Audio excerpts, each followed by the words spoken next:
Je l'ai déjà dit, mais moi, ce qui me branche dans le sim racing, c'est pas le réalisme, c'est pas d'avoir une physique la plus proche possible de ce qui se passe dans la vraie vie, c'est pas non plus d'avoir une claque visuelle de photoréalisme dans ma gueule ou d'avoir les licences les plus prestigieuses, non, ce qui m'intéresse moi réellement, c'est l'immersion. L'immersion et le réalisme, c'est deux concepts adjacents, mais pas du tout liés. On peut se sentir immergé dans une expérience réaliste et ancrée dans le réel, tout comme on peut se sentir immergé dans un monde fantaisiste ou de science-fiction. On peut être immergé, submergé même, dans un DCS exigeant qui vous prendra pas la main, tout comme on peut se sentir pilote, ne serait-ce qu'un instant à Mach 1.6, ras du sol, à lâcher une cinquantaine de missiles sur une base ennemie aux commandes d'un F-16 qui pourtant n'a l'air d'avoir que 4 missiles sous les ailes dans un Ace Combat. Bref, vous l'aurez compris, immersion et réalisme, pas les mêmes choses et même pas nécessairement liées. Petit, j'ai joué à Ace Combat 2 et il y a une mission qui m'a fortement marqué, la mission Midnight Assassin, à laquelle j'ai joué au milieu de la nuit, dans une chambre pas éclairée, et c'est là que ça m'a pris au trip pour la première fois. C'est à partir de là que j'ai commencé à chasser ce sentiment d'immersion, et dans cette poursuite, j'ai lourdement investi. Aujourd'hui, je suis peut-être plus du côté sim racing de la barrière que du Simavia, mais l'investissement est toujours le même. Rig, base, pédalier, un écran gigantesque, un shifter, du face tracking pour tourner ma tête IRL et dans le jeu à la fois. En clair, je cherche toujours à sublimer l'interface homme-machine sans nécessairement pousser jusqu'à la VR. Et c'est pas que j'aime pas, hein, j'ai vraiment donné sa chance au truc, j'ai beaucoup d'heures sur Compound, j'ai pas mal d'heures aussi sur Half-Life Alyx et j'ai essayé des softs qui sont moins optimisés pour Formula One en tête de liste et des softs un peu plus optimisés pour comme Assetto Corsa avec les poteaux de chez Race System. Le truc c'est que c'est taxant de ouf, mon GPU il a 5 générations de retard et je stream. Donc à partir de là, c'est chiant. Ça passe aussi par les volants, du coup. Rappelez-vous, il n'y a pas si longtemps, je vous présentais les volants 312 T4 et MP44 de chez 3D Rap, au beau milieu d'une période où j'étais consacré à la monoplace rétro sur Twitch. Et à eux deux, bien que très similaires, bien que les palettes soient un peu anachroniques, certes, on couvre les années 70 et 80, même le début des années 90. Bien sûr, j'ai un KS qui est parfait pour toute la période 2009-2013, avant qu'on foute des écrans partout. Et si j'ai pas encore trouvé ma licorne pour le début des années 2000, j'ai maintenant un énième volant dans mon escarcelle pour la période moderne de la Formule 1, celle qui m'a donné une carrière et pour laquelle j'ai beaucoup de sympathie, en partie en tout cas, l'ère hybride. Bon, ça fait un petit peu de temps que je vous avais tease avec ça fait un peu de temps que je vous edge, que je vous chatouille les bourses avec ce volant qui ressemble à s'y méprendre à celui de Lawson, Hadjar, Verstappen ou Tsunoda, et c'est toute une histoire qui a beaucoup changé, parce que vous le savez, si vous me suivez sur Instagram, quand tout ce kerfuffle a commencé, c'était pas ce volant-là que j'avais initialement commandé. À la base, le plan, c'était lui, le e-Canon ECF2, un volant que j'ai mégenré en disant qu'il ressemblait beaucoup au volant Sauber, alors qu'en fait, on est plus proche du volant Aston avec 2 potards en moins. Mais j'ai été induit en erreur parce qu'il y a un mec qui a fait ça avec, et comme il y a les décals de Guan Yu Zhou dessus, tu comprends quoi. C'est un volant que j'avais remarqué dès le début de l'année, mais sur lequel j'avais rien vu d'autre. Il n'y a pas de review chez Boosted Media ou Sim Racing Garage, ni même chez Sam et Flo, rendez-vous compte Dubaï. Outré, je suis tout simplement outré. Mais parce qu'à ce moment-là, j'ai pas un rond l'idée de prendre un pari là-dessus. Elle est restée telle qu'elle, une idée, jusqu'au jour où j'ai clamé sur Insta que je l'avais commandé, faisant genre, oh là là, c'est un pari. Du coup, oui, j'avais un peu menti. Je savais quel pari je prenais dès le début, je savais que c'était un vrai produit qui existait, que le vendeur était pas un arnaqueur, mais je remercie quand même tous ceux qui, par sollicitude, par amour pour moi, sont venus en DM me dire que j'étais un trou du cul d'avoir donné de l'argent à quelqu'un sur internet et que j'ai vu sur AliExpress, donc c'est caca. Parce que je sais que derrière, il y a quand même de la bienfaisance. Pour en revenir au e-Canon, je l'ai pas acheté sur AliExpress, mais sur eBay. Et figurez-vous que quelques jours après mon achat, j'ai reçu un message du vendeur disant que le volant n'était pas disponible avant 25 jours et qu'il valait mieux annuler ma commande. Le vendeur m'a aussi proposé une réduction pour quand le volant serait de nouveau en stock et que je voudrais le commander. Je vais accepter, mais quelques jours plus tard, il va revenir vers moi me disant que cette version, qui est la même mais avec un effet carbone dégueulasse, est disponible tout de suite. vite. Mais c'était aussi beaucoup plus cher. Du coup, je lui demande s'il peut appliquer la réduction dont on avait parlé, et il m'a dit « Tu proposes combien ?» Donc à partir de là, ça sentait déjà la merde. Je lui demande de s'aligner sur l'ancien volant, et il me dit qu'il peut pas, parce qu'il perdrait trop d'argent. Moi, de mon côté, je pars dans une tirade sur la perte de temps que c'était, mais sur eBay, je l'ajuste OK ta mère avant de fermer la discussion. Et à ce moment-là, je suis affreusement frustré, parce que pour moi, c'est une énorme déception. J'avais déjà commencé à prendre des screens et préparer des trucs, et je me voyais aussi la linker à des âmes en peine sur Reddit. Des gens qui veulent plus d'images du bail, et pas juste des photos, qui veulent voir le truc en 3D et entendre si le potard il fait... ou s'il fait... Mais comme mon anniv arrive toujours, je suis en chasse sur eBay, je regarde des trucs et des machins, je vois des volants en impression 3D, et puis je vois ça là de chez Conspit qui m'intéresse pas mal parce que button box avec 4 palettes plus embrayage, mine de rien ça m'intéresse beaucoup d'avoir 2 palettes supplémentaires derrière. Puis la forme du volant était très cool aussi, genre moi ça me branchait bien. Bon du coup ça c'est bon, j'ai fini par démanger, reste à trouver une button box qui ira avec. Il est vachement plus large que ce que je pensais que ce serait 300 mm, c'est 320. Tu entends que je vais jamais m'en servir. Et puis, comme le Messi, il m'est apparu magnifique, Red Bullesque à souhait, le PC Formula Racing Game Simulator Game Steering Wheel with 3.4 inch touchable high definition screen for Fanatec Sim Racing Monza. Ah, en voilà un nom naturel et facile. Ça va foutre Sony et ses WXMDR 382 en sueur. Je suis sûr c'est un vrai nom de produit.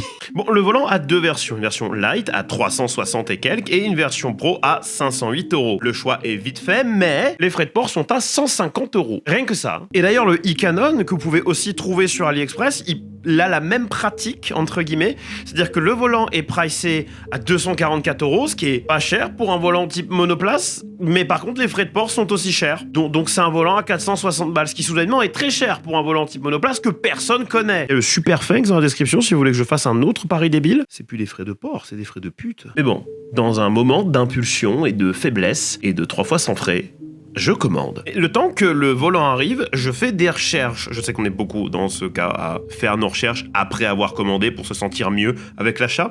Mais ça me paraissait vraiment étonnant quand même qu'une compagnie no-name sur AliExpress produise le volant Red Bull V-Carb. Eh bah putain, je vais pas être déçu. Le reverse search sur Google Images va me mener à un Insta hongkongais sur lequel je vais voir un gars montrer de superbes photos de pièces en carbone, d'impression 3D, de toute sa petite opération et une grille tarifaire avec les versions light, celle que j'ai prise, et la version pro, trop chère, dans un pricing tout à fait similaire à celui que j'ai rencontré sur AliExpress. Entre le moment où j'ai écrit ces lignes-là et le moment où j'enregistre ces lignes-là, les grilles tarifaires ont changé, la version light n'existe plus, le site qui link toujours à des prix en dollars hongkongais, ce qui m'a mis sur la piste, mais surtout ils font maintenant la pub d'un volant LMDH qui est pas encore disponible et vous comprendrez pourquoi je parle de ça dans un instant. Mon premier instinct c'est de me dire que c'est le même mec et qu'il utilise, en plus de son Instagram comme front pour son Shopify, utilise un AliExpress pour vendre à l'international. Et je vais en rester là, en fait. J'ai une réponse suffisante, très mal informé à l'époque mais je le sais pas. Il y a des preuves, ça tient un peu de choses, mais bon, moi j'allais partir là-dessus et puis c'est tout. Si des gens avaient des précisions, ils allaient me les donner. Et comme c'était sur Instagram, ça a impacté mon algorithme, ma For You page que j'ai construit brique par brique ou Asiat à gros seins après Asiat à gros seins. Je sais pas si je vais pas la couper au montage celle-là. Bref, ça va profondément chambouler ce dernier. L'algorithme, pas l'Asiat. Je vais avoir des recommandations ciblées pour une marque qui s'appelle Pokorny Engineering et dont le produit mis en avant semble être une version DIY de ce que j'identifiais alors comme le volant Team & Stone passé 2014, mais est en fait le volant Cosworth d'Hypercar. Je trouve ça cool.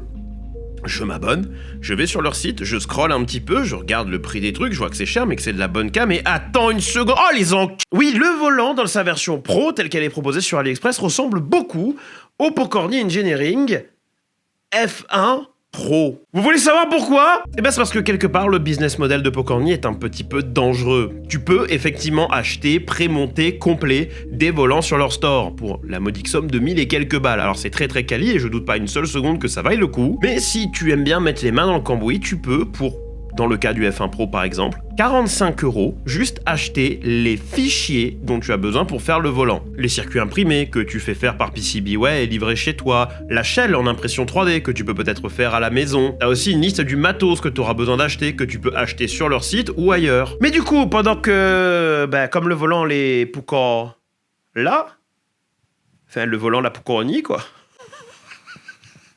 Cette blague est pour mon public réunionnais, ou qui cause créole tout court, hein. Bref, en attendant que le volant arrive, quoi, je vais shoot un mail à Pokorny pour savoir si effectivement c'est bien leur design, s'ils sont au courant de ce genre de pratique, et s'ils veulent rajouter quelque chose, parce que la vidéo que j'étais en train de préparer était en train de prendre des proportions un peu plus larges que la review. Et puis dans le même temps...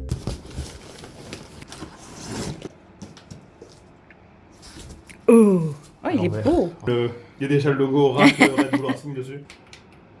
Ça, c'est le visage d'un gars qui est pas au courant que ce qu'il a dans les mains va tomber en miettes.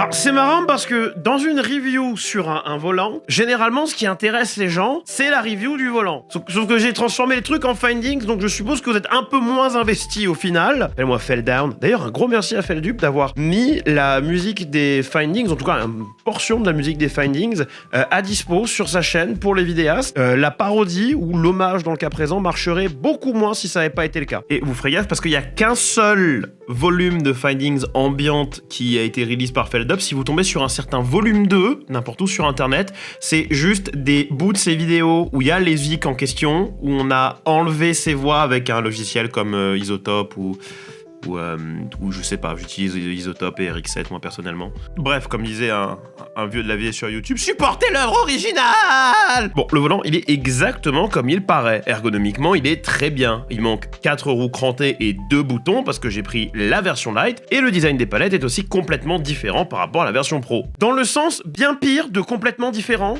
la grosse diff avec le vrai volant, c'est A, l'épaisseur, et B, l'embrayage qui, au lieu d'avoir 2 palettes de chaque côté, en a qu'un seul. Voilà, là il y a Daniel qui vous montre comment c'est sur un vrai. Ah, il est beau, il sourit. Tu me manques. Les palettes sont magnétiques, mais je parle pas de l'actionnement, parce que l'actionnement c'est un bouton. Elles sont juste retenues par un aimant pour avoir un clic un peu plus positif quand vous appuyez dessus, quoi. Les boutons sont bien rigides, et sans être motorsport grade, on n'est pas très loin du mode AKS, mais heureusement on est loin des micro-switch qu'on trouverait dans le CS par exemple.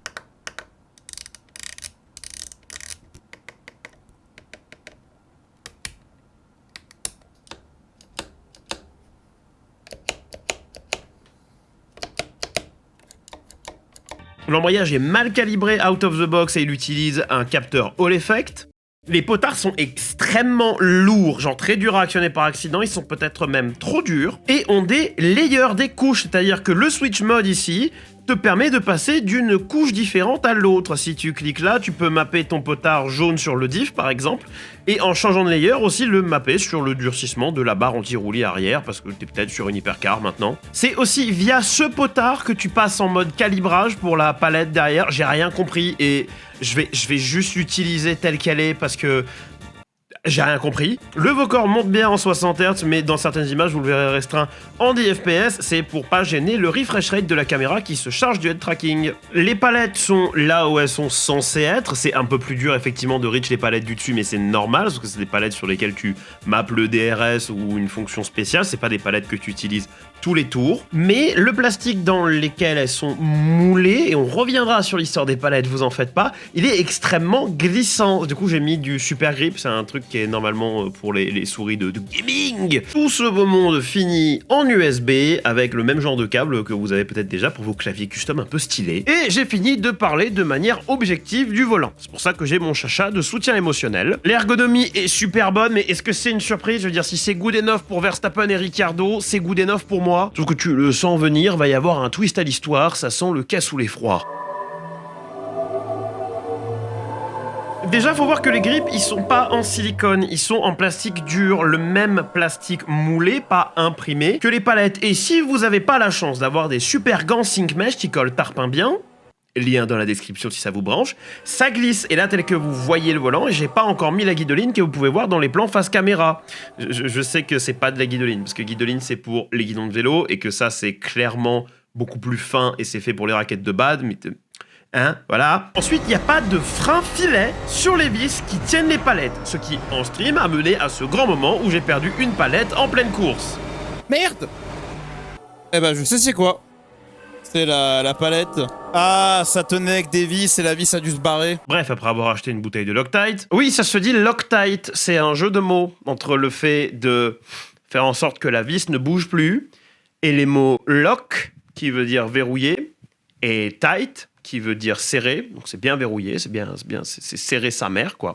Un jour, quelqu'un m'a dit « Oh, il a prononcé ça Loctite, peut-être, n'a-t-il jamais entendu le nom de cette marque ?» Bouffon, va. C'est pas la fin des emmerdes avec les palettes. Parce qu'alors que je m'apprêtais à tourner plus d'images pour ce qui, à l'époque, était une review, mais aujourd'hui était un trouvage AliExpress, oui, trouvage, parce que Findings, je vais péter la palette d'Upshift, purement et simplement. Et alors que je vais pour envoyer un message au vendeur, Pokorny Engineering va répondre à mon mail. On fait la connaissance de Palage, qui nous explique que c'est effectivement un problème plutôt commun de voir leur propriété intellectuelle ailleurs sur Internet. Il m'explique aussi qu'apparemment, ils peuvent faire quelque chose contre ça, donc me remercie d'avoir attiré ça à son attention. Va m'expliquer aussi que la version light n'a jamais existé, chez eux en tout cas, et dans un second mail a été assez explicite sur le fait que le design des palettes ainsi que le design des grips sur la version light est tout simplement pas le leur. Sous-entendu merdique, ce qui est pas étonnant puisque les palettes de la version light cassent sous leur propre effet de levier. D'ailleurs, le vendeur va finir par m'en renvoyer. Pas des palettes, hein, juste le levier. Pas d'aimant, pas de palette, juste le levier et ferme ta gueule. D'ailleurs, plutôt que de risquer de les péter une seconde fois, j'ai décidé de les raccourcir et de coller la palette directement à la super glue dessus. J'ai mis pas loin de 6000 bornes sur le volant depuis que j'ai fait ça et ça casse pas. Donc si c'est stupide et que ça marche, c'est tellement un Pokorny que si vous le branchez directement dans Windows, regardez ce qui apparaît. PEF1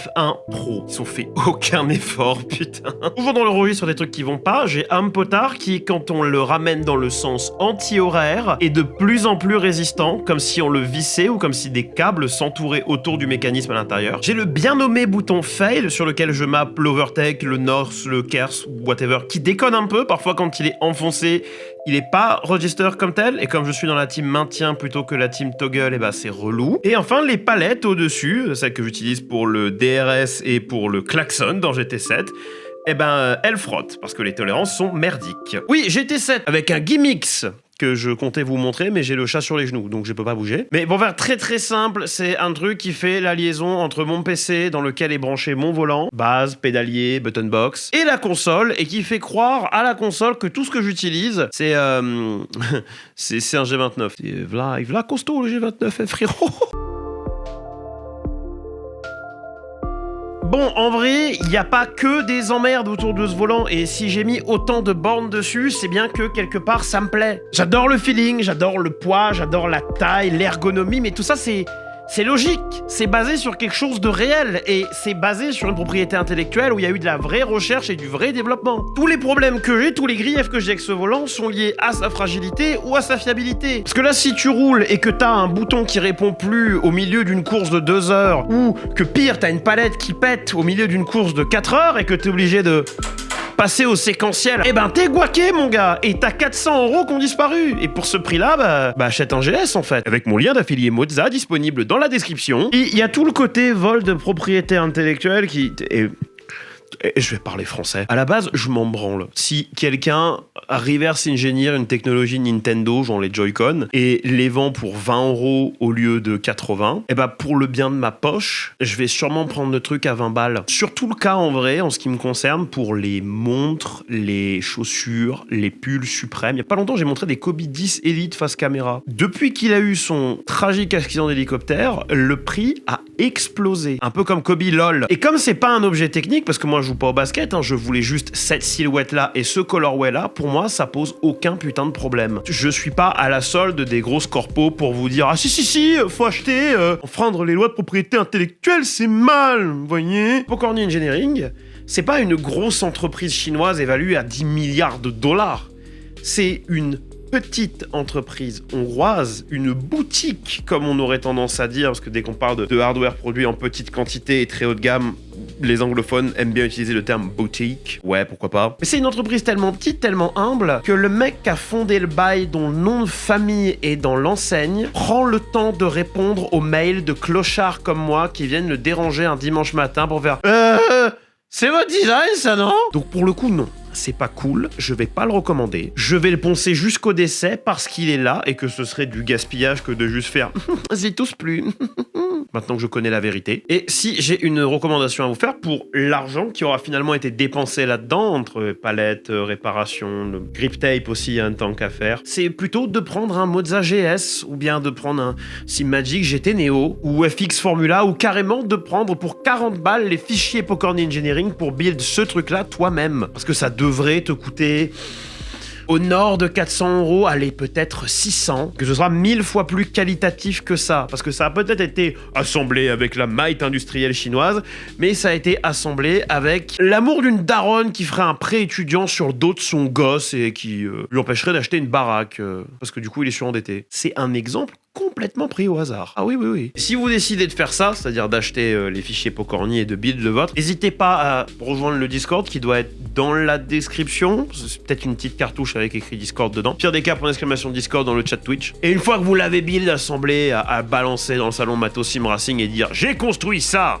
avec mes grosses couilles !» Bref, c'était Clippy. Prochaine fois que je reparle de Sim Racing, ce sera très certainement pour parler d'F1 25. Pas juste pour foutre une autre salve au jeu, mais pour dire que j'ai compris ce que j'aimais pas et que j'arrive enfin à mettre les mots sur pourquoi je suis en fait plus du tout le public cible. C'est pas moi qui ai changé, c'est la direction dans laquelle va Formula One et peut-être l'industrie du jeu vidéo en général. Ciao.